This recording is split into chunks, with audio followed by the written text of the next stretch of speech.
Is your Nissan Qashqai's alarm going off randomly? Let's pinpoint the cause. First, check your battery. A weak battery below 12.2 volts is a common culprit, especially in older models. Next, consider the sensors: shock, tilt, and ultrasonic.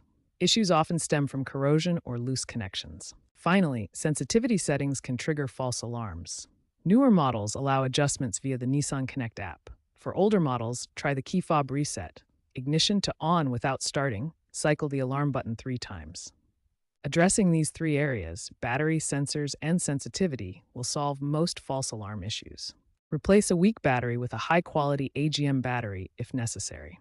Inspect sensor connections, cleaning any corrosion.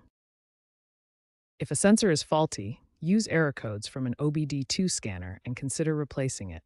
Use the Nissan Connect app to reduce sensitivity.